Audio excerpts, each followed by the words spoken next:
time for a little honing. Today we have this 5/8 Engels. I'm pretty sure this symbol here, I'm trying to get it in the camera for you. Trying to find the camera for you. There you are. I think this symbol here, I tried to clean it up, is an Engels, FW Engels symbol. The razor itself has, oh boy, this is hard, has, there we go, has Charles Coates and Sons, Baltimore, written on it. There we are, sort of. Anyway, so the first thing I do is just sort of check the condition of the razor. Right now the razor needs to have the pin tightened. So we're gonna do that. I'm actually gonna show you what I do. All you need is some sort of dense, flat metal backing. And what you do, I'm going to tighten the pin. What you do is you tap to make sure you're on the pin. And then just lightly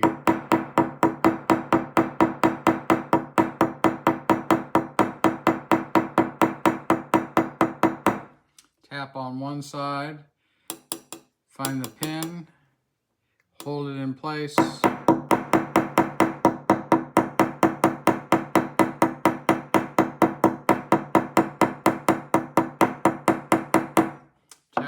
Other pin, and there we have it. We have it's a little tiny bit loose. I mean, I bet I can shake it closed. No, it's tight enough. So so that's the first step. Okay, the next step is to check flatness, and so let's do that. Want to get the blade on the steel, blade on the plate, but not the bolster, and that lies flat. And let's bring this over here. And that lies flat. I'm not sure you can see any of this, but I'm showing you what I see. So that lies flat, or telling you what I see. So that lies flat. Let's go grab a peanut and see if there's an edge on this thing. Hang on. Okay, so here we have the oldie packing peanut. So let's see if there's an edge on this thing.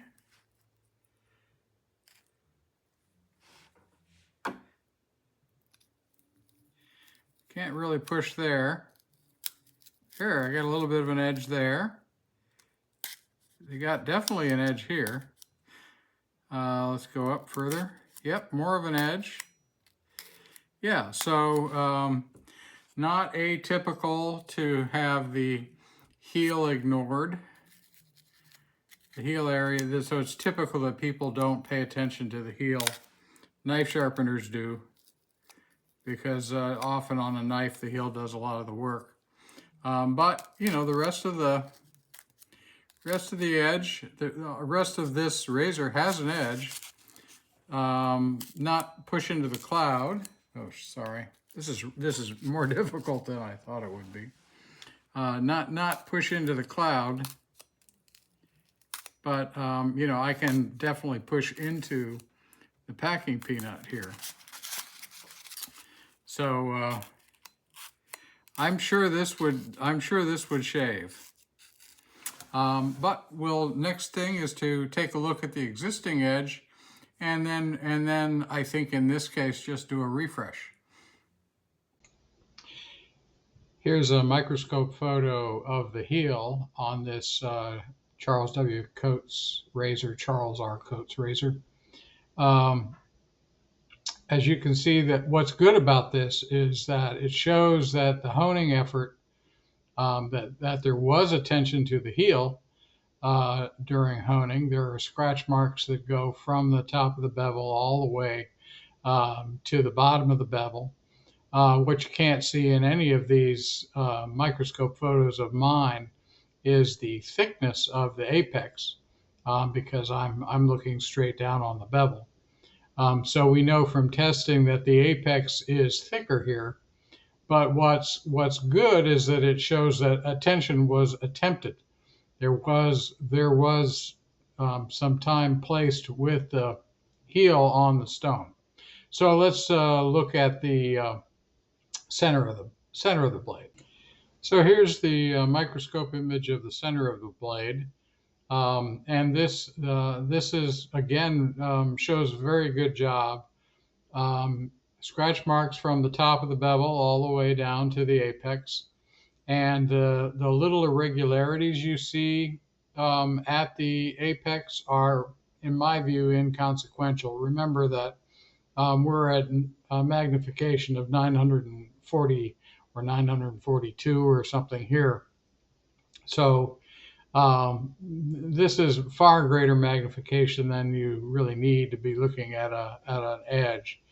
And so what I'm seeing seems very typical of the edges that I get, and my experience with an edge that looks like this is that it shaves just fine. We know from testing that the center, this edge at the center is sharp, and maybe not completely push into the cloud sharp, but I would expect this edge to shave well. So the next step, I did take a microscope image of the toe, but it looks just like this. The edge condition, except for the heel, the edge condition is exactly like this from almost the heel to the toe. So a good job was done on honing this. So let's get on to the refresh. We're going to do that on a JNAT.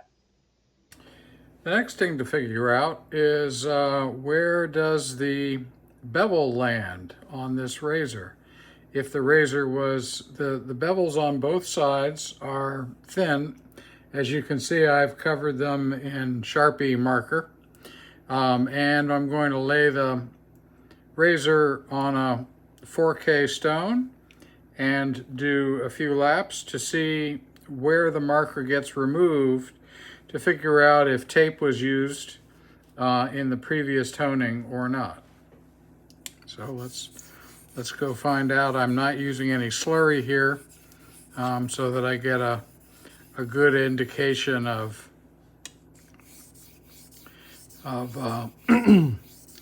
where Sharpie removal occurs.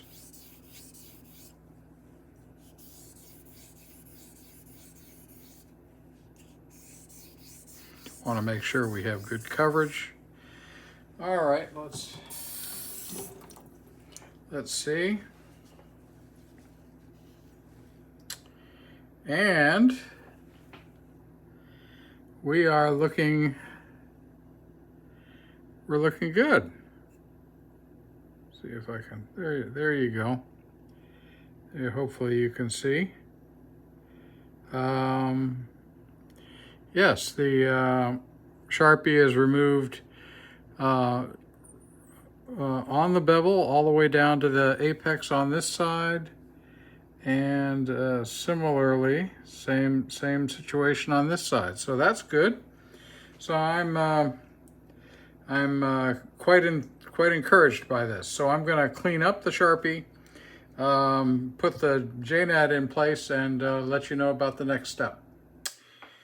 So we have the Nakayama Maruka Shohonyama stone set up. I'm going to use a Chu Nagura followed by a Koma Nagura, followed by Tomo Nagura on the stone, then plain water, and I'm going to see after the plain water if we need to push the edge at all. The marker has been taken off the razor, and let's get going to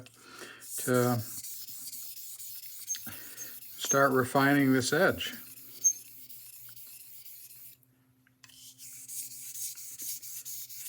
I'm putting a little extra attention at the heel to bring it back in line with the rest of the edge.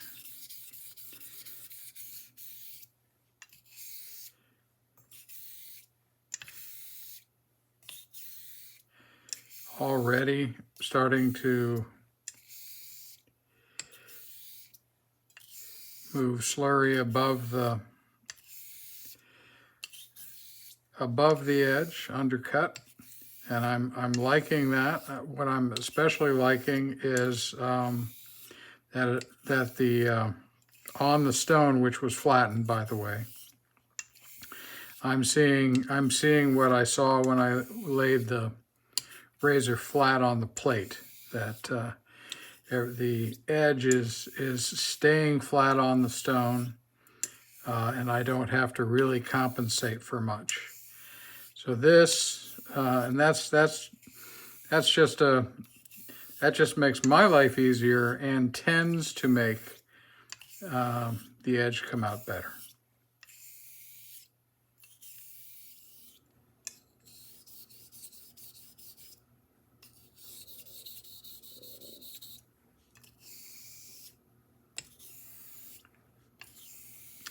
All right, we are seeing some nice graying of the slurry.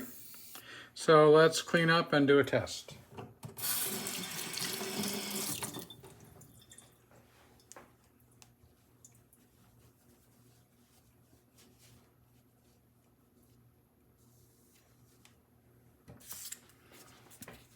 Here's our packing peanut, and we have nice push into the peanut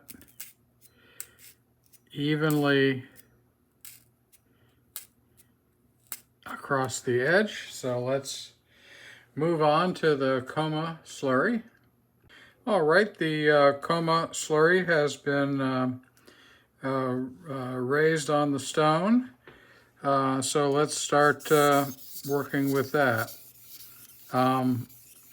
For those who are not really familiar with the whole JNAT process, there's a couple of ways to do it. You can get different Japanese natural stones of different coarseness in their embedded abrasive, or you can get a very fine base stone and then use stones called Nagura of different abrasive particle size on the base stone to handle your coarse, medium, and fine stages of sharpening. And that's obviously what I'm doing here. The Nagura that I used at first is kind of a magic stone. This is typically used for sword sharpening in Japan, but it seems to have a nice range of cutting. It can handle chores that a coarse stone would handle, but it also leaves the edge fairly refined when I'm done. So I've these two stones, the Chu and the Coma, are not typical in what is recommended today. What's recommended today are three stones: the Makawa Asano progression, which is Botan as your coarsest, largest particle size Nagura stone, and then followed by Tenju, a slurry for Tenju, which would be the next, that would be equivalent to your medium grade abrasive, and then finally the Mahiro is your fine grain abrasive from the Nagura. And then typically if you have a very fine fine abrasive base stone, then you would typically use a slurry from that base stone. So in case you didn't know, that's what's nice about using Japanese natural stones, is you have a lot of flexibility. The typical way in which you use the Dilicat method on a conical is not as flexible. With that method, you're raising a slurry of effectively the same abrasive size, and you're varying your cutting ability, your abrasive ability, by the thickness of that slurry. Here, I can vary both the abrasive size and the slurry thickness to get the result that I want. So I actually prefer this because again, it gives me more ability to adjust if I need to. And tends to be a little faster for me. But that speed is for razors, speed is not a big concern. So the razor has grayed up a little bit while I've been talking, so let's test. Sorry, not the razor, the slurry is grayed up. So let's test.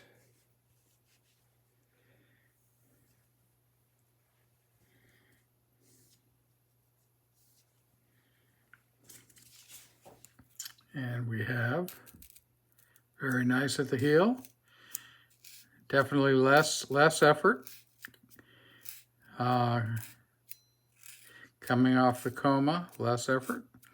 So let's raise a Tomo Nagura and starting on that. Before I broke away, I said I was going to raise a Tomo Nagura. Really what I did was to raise a Tomo slurry. A Tomo slurry is basically a slurry with the same size particles as the base stone, or similar size particles to the base stone. You can do that with a Nagura, again, that has roughly the same size particle as the stone, or what I do is to use a little diamond plate to raise a slurry of the stone's material, which is what I've done here. I also spin the stone every stage so that I get reasonably equal wear on both sides, on both edges. I love the way this razor is lying on the stone. Really doesn't take a lot of effort for me to make sure that everything is developing, that the whole edge is developing equally. Already seeing some graying of the Tomo slurry, which is nice.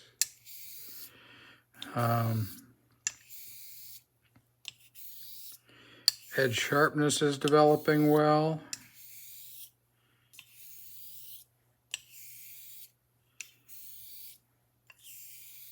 The feel. So now what I'm doing is just feeling for a change. Or if I want to feel, or a better way to put that would be to feel for the point where there's no change. And so what I expect to happen is to feel the edge, the contact of the apex with the stone become a little more identifiable. And then from that point on, when that feeling remains the same, I will typically stop.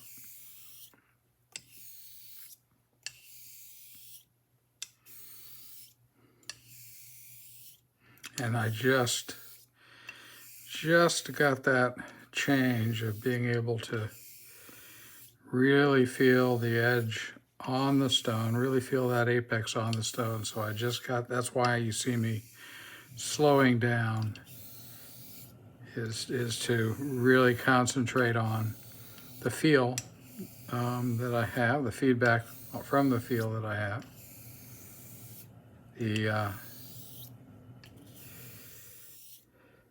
slurry has grayed significantly. You can tell from the difference between that color and the original color.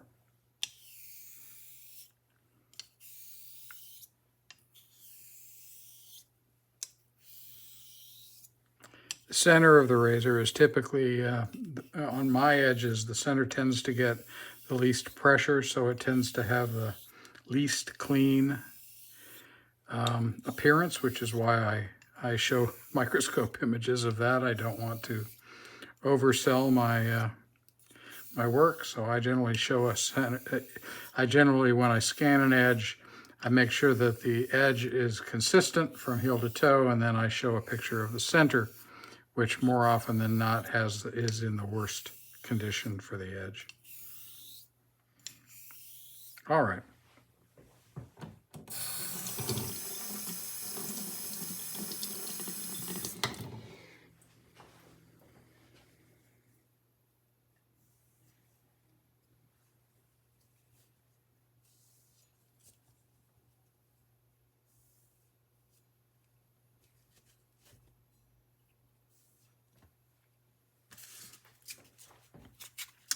Back to see how we're doing here.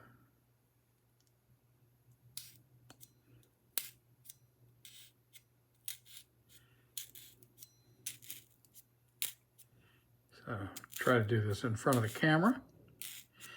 We're very, very good here. Very good, very good. Certainly in push into the cloud territory. So let's just go to water. I'm going to do water by leaving a tiny bit of slurry on the stone. Just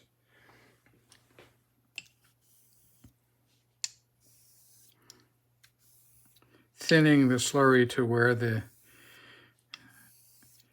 it's mostly water.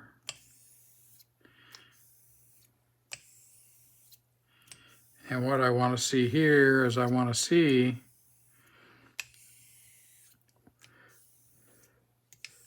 development of the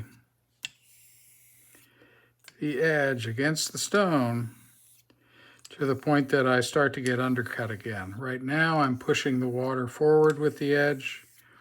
I can see and you probably can't see, but I can see just the beginning of development of undercut with plain water here. And I need to see more of that. I'm going to continue with this until I see that develop much more. Okay, I'm back. We're still, I took some time off and wanted to, I went back to a little bit of Tomo slurry, and so now we're back on the edge here, starting to see it coming up over. I think we've done enough.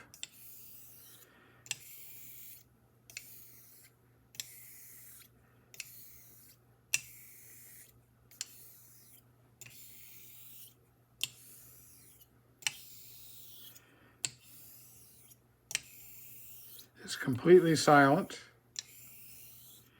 You can see how it comes up. I have a very thin, just plain water, tiny amount of Tomo slurry in here, and you can see how it's coming up over the edge. So it's been a long time since I did a test, so let's do that.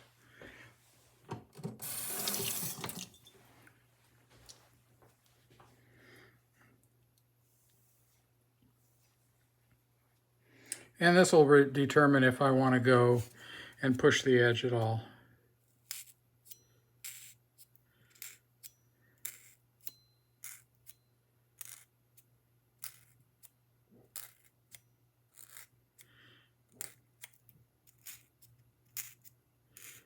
Oh, sorry.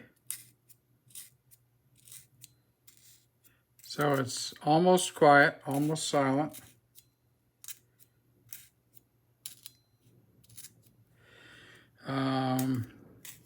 This is a tough one. I think what I'll do is just spend a tiny amount of time on soapy water and I'll be back. Okay, once again going with the hand soap to give the Citrus Grove Edge fresh scent.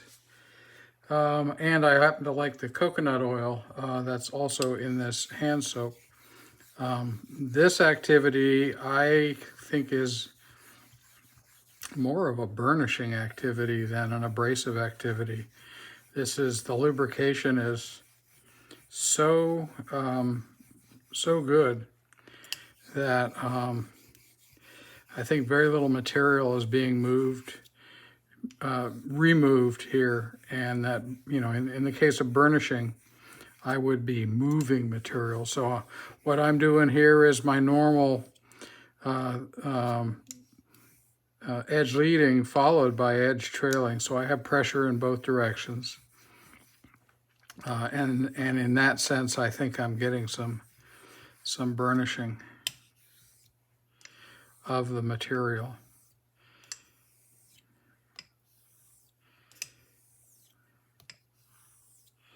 If you're going to do X strokes and you're concerned with the heel, you want to come down with the whole edge on the stone, and then finally start to roll and pull off. If you're just starting, don't worry too much about rolling pressure. Have somebody get a razor that's already squared away. This razor doesn't need any rolling pressure. It lies flat. All right, that's enough. I don't think I need to push this too far. As I've said before, I want this edge to be sharp off the stone. I don't want to be stropping this razor in order for it to meet my sharpness test. It needs to meet the sharpness test now. If I do that, then the edge will hold up without the need for a lot of stropping. And I've proved that in August by going the entire length of August without stropping, shaving every day in August without stropping, shaving every day with the same razor without stropping it. And I admit that I was surprised by this, but I had very comfortable, very close shaves all month. Okay, let's do this test. Yeah, so we are well into push into the cloud. That's absolutely where we want to be. Let me go take an image of this, strop it, and I will be back to sum up. All right, back from stropping. We've done 40 laps on leather. Prior to that, I did 20 laps on fire hose linen. And so let's do a final test. Yeah, well, we're still completely into push into the cloud territory with this razor. Here's the heel, just to show that the heel is now equally sharp as the rest of the edge. I took microscope images of the heel, center, and toe so that you can compare them to the images that started off this video. And so next thing for me is to go and test shave this razor to make sure it's not too sharp, which is a common mistake that I make. So as I leave you, I'm going to show you the 3 microscope images of the edge so you can see it. And so I will next see you in the test shave. Bye.